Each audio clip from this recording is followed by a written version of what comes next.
fazer uma prevenção para que nós não fiquemos com gripe, para a gente não pegue uma gripe muito forte. Então, fora isso, tem as atividades de nutrição, as atividades físicas, todas essas propostas. Aí também a gente não pode desconsiderar que a gente precisa acompanhar os processos de adoecimento das pessoas.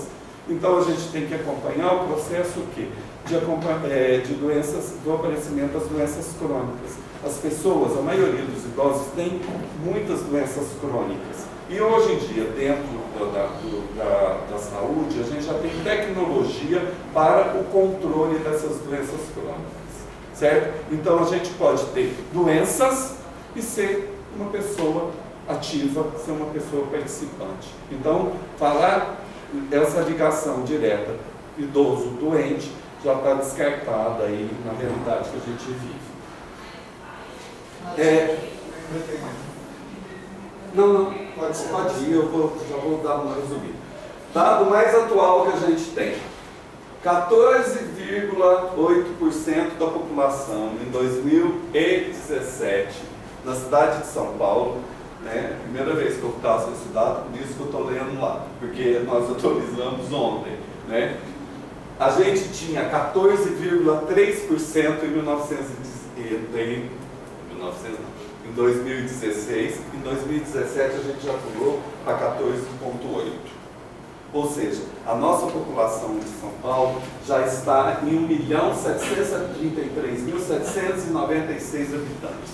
Isso significa que, segundo a ONU, nós já somos uma cidade com uma população envelhecida. O que acontece? Ótimo, isso é muito bom, mas não adianta viver muito, não adianta ter longevidade. A gente precisa ter longevidade com capacidade funcional e a gente precisa ter qualidade de vida e bem-estar. Só viver muito em condições péssimas de vida e sem condições de estar fazendo as coisas não é uma vida, não tem ganho nenhum em se viver muito e viver mal, né?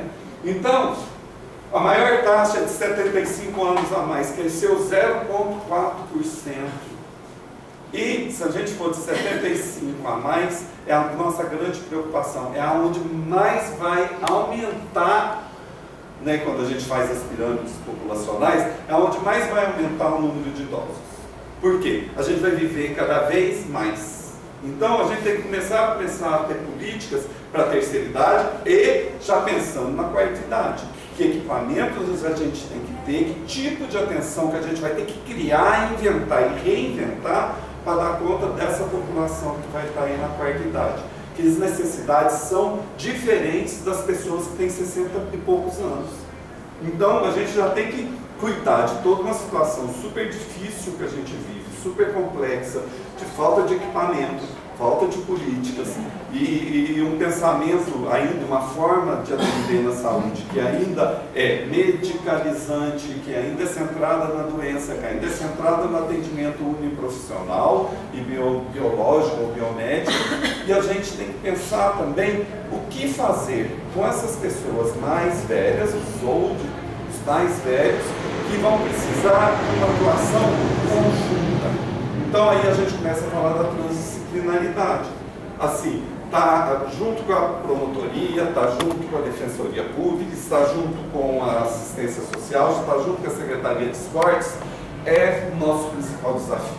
A gente precisa começar a trabalhar em ações conjuntas. Por quê? Para dar conta dessa realidade do envelhecimento populacional, a saúde sozinha não dá conta, a justiça sozinha não dá conta, a Secretaria de Esporte sozinha não dá conta, a SMAG sozinha não dá conta.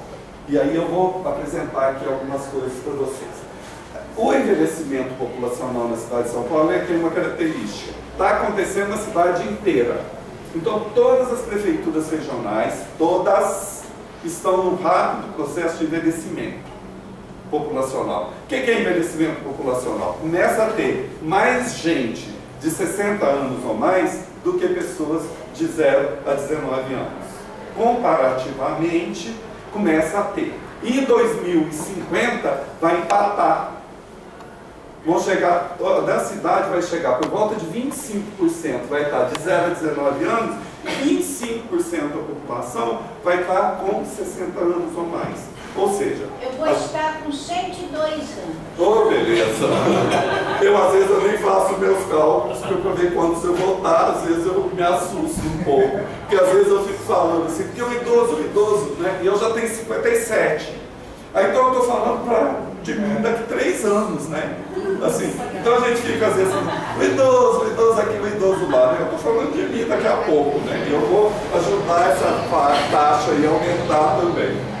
E a gente... E é uma coisa interessante, se cair no fogo também, o quanto que cada vez volta mais essa questão do SUS, talvez do SUAS, né, também, como ela vira um tema quando a gente vai discutir qualquer coisa do idoso, porque mesmo quem não era considerado, né, embora tenha direito ao SUS, não usava, tem vindo para o SUS porque os planos de saúde estão ficando impagáveis. Né? E ao mesmo tempo o Mauro estava falando dessa questão dos aposentados, pensando cada vez mais também é um tema, né? A Seguridade Social, outro tema que vem o tempo todo, a Previdência, tem déficit, não tem, né? Porque aí é isso que você falou, um conceito ampliado de saúde, né? Já é isso, é um bem-estar geral, e ao mesmo tempo eu vejo que o princípio do SUS, o SUS tem similares da equidade, tratar diferente que é diferente do singular, também vira cada vez mais um ponto central na É importantíssimo. Acho que a palavra equidade tem que ficar sempre na nossa cabeça. A equidade é tratar o diferente, né, dentro do contexto de todo mundo. Então, equidade é isso, né? Eu vi outro dia, circulou na internet, o que era equidade, né? Assim, tinha um muro e tinha um monte de caixote. Então tinha uma pessoa grande que conseguia ver, a outra com 2 caixotes e um baixinho sem caixote nenhum. Falaram que isso era a diferença, é iniquidade.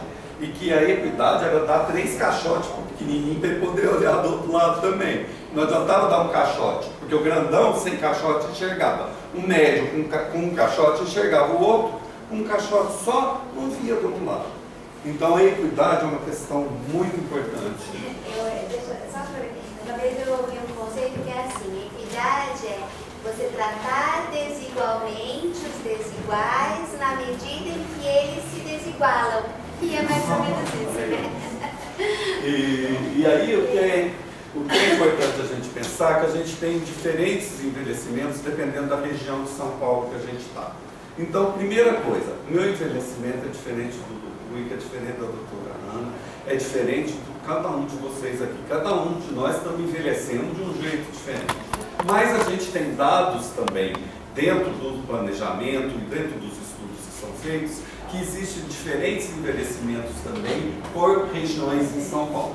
E aí o que a gente precisa, na verdade, é melhorar as questões intrínsecas, as biológicas, mas também determinar as extrínsecas, que são o quê? Os determinantes sociais, as condições de vida das pessoas. Então, quando a gente fala de bom envelhecimento, envelhecimento com qualidade, implica não só cuidar da pessoinha, mas cuidar do espaço que ele vive. E para isso a gente tem que suprir as necessidades da população idosa, que eu vou falar mais para frente. Vamos lá.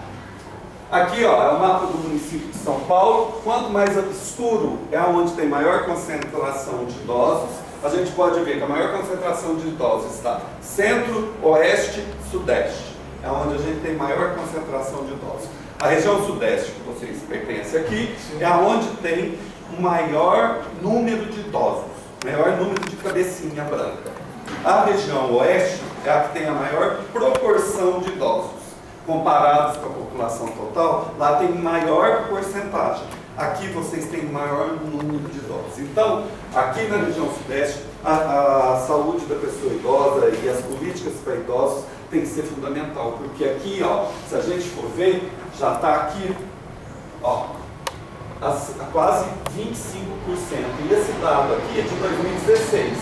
Aqui, ó, já chegou a 25%, muito provavelmente, aqui da região. Então, 25%, ou seja, 1/4 da população já tem 60 anos ou mais. Gente, vou voltar ao que o Ney estava falando.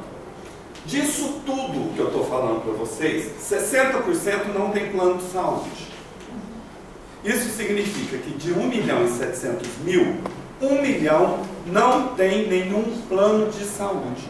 Então, 1 milhão de pessoas tem assistência que tem que estar na assistência pública. Ou seja, na saúde tem que ser